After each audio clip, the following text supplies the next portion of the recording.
ধন্যবাদ। আগামীকালকে কিন্তু ত্রয়োদশ জাতীয় সংসদ নির্বাচনের যে ভোট গ্রহণ সেটি কিন্তু সকাল 7:30 থেকে বিকেল 4:30 পর্যন্ত কিন্তু অবিরাম এই ভোট গ্রহণ অনুষ্ঠিত হবে বলে জানিয়েছেন আমাদেরকে কাউনিয়া উপজেলার যিনি সহকারী রিটার্নিং কর্মকর্তা পাপিয়া সুলতানা, তিনি এই বিষয়টি কিন্তু আমাদেরকে জানিয়েছে। আগামীকালকের এই নির্বাচনকে সম্পূর্ণ করতে কিন্তু আজকে সকাল থেকে কিন্তু এখানে কাউনিয়া উপজেলায় যে 73টি ভোট কেন্দ্র রয়েছে এবং 73টি কেন্দ্রের যে প্রিজাইডিং কর্মকর্তারা রয়েছেন তাদেরকে কিন্তু এখানে আনা হয়েছে এবং তারা কিন্তু ইতিমধ্যে সকালে এখানে উপস্থিত কাউনিয়া উপজেলা পরিষদ চত্বরে উপস্থিত হয়েছেন। আমরা আপনাদেরকে জানিয়ে রাখি, রংপুর 4 কাউনিয়া এবং পীরগাছা মিলে যে আসনটি রয়েছে এই আসনটিতে কিন্তু 163টি ভোট কেন্দ্র রয়েছে এবং স্থায়ী অস্থায়ী বুথ রয়েছে 944টি।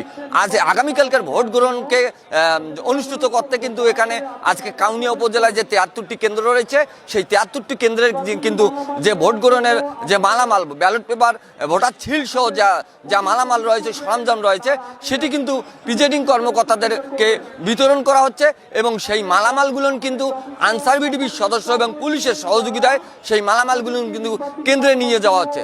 আপনাদেরকে জানিয়ে রাখি, এই যে রংপুর 4 কাউনিয়া পীরগাছা আসনে যে ভোট অনুষ্ঠিত হবে সেই ভোটে কিন্তু বাংলাদেশ জাতীয়তাবাদী দল বিএনপি বা জাতীয় নাগরিক পার্টি এনসিপি, জাতীয় পার্টি, বাংলাদেশ ইসলামী আন্দোলন সহ বিভিন্ন রাজনৈতিক দলের এবং 2 জন স্বতন্ত্র প্রার্থী সহ 9 জন প্রার্থী কিন্তু এখানে প্রতিদ্বন্দ্বিতা করছেন।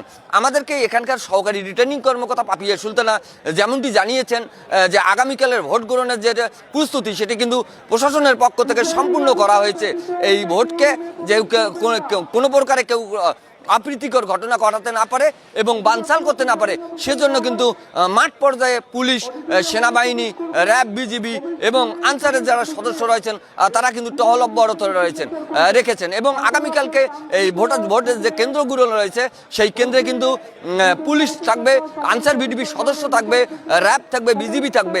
এছাড়াও সেনাবাহিনীর সদস্যরা যারা রয়েছেন তারা কিন্তু নির্বাহী ম্যাজিস্ট্রেটের তত্ত্বাবধানে মাঠে টহল অব্যাহত রাখবেন।